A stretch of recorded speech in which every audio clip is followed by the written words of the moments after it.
Salam əziz dostlar.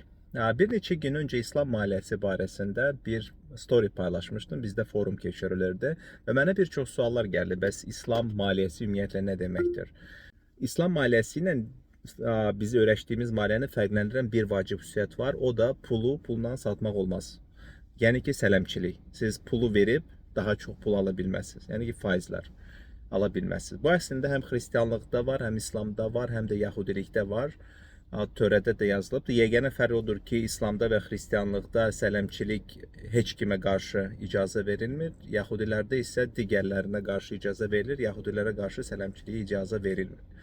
Və bu səbəbdən də əslində tarix boyu Yahudilər bütün digər bizneslərdən sıxışdırılıbdır. Onlar yalnız sələmçiliklə məşğul olmağa bacarıbdır. İmkanı verilibdir onlara bu ilə məşğul olmaq və məhz bu səbəbdən demək olar ki, bütün maliyyə bank sferası hal-hazırda Yahudi lobbisinin əlindədir. Konkret misallar üzərindən geçsək, bank depozitləri haramdır. Çünki orada fiks olunmuş bir qaytarma var. Sığorta haramdır. Demək olar ki, maliyyə alətlərinin 90%-i haram sayılır. Derivativlər də törəmə alətlərindən söhbət gedir. Futureslar, opsiyonlar falanlar. İslam maliyyəsi sırf iqtisadiyyata əsaslanan maliyyədir. Sən kimləsə şərikliyinə girə bilərsən, bu bir variantdır. Ya da kiməsə pul lazımdır ki, nəsə bir mal alacaqdır, avadanlıq alacaqdır. Sən o malı, avadanlığı alıb onu daha bahasına sata bilərsən. Leasing şərtlərinə oxşar bir şərtlərlə. Amma fundament odur ki, İslamda pulu verib əvəzində pul almaq olmaq. Çünki pul iqtisadiyyat deyil.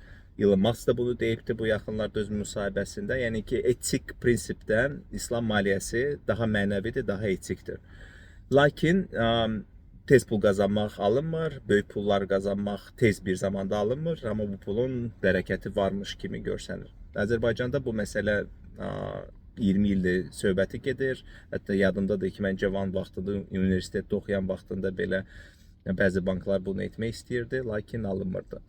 İndənə kimi alınmır, bilmirəm niyə görə alınmır, düşünürəm ki, ona görə ki, tələbat yoxdur. Nəinki hansısa bir böyük bir siyasi agenda var ki, Azərbaycanda İslam bankçılığı ya da İslam maliyyəsi inkişaf etməsin.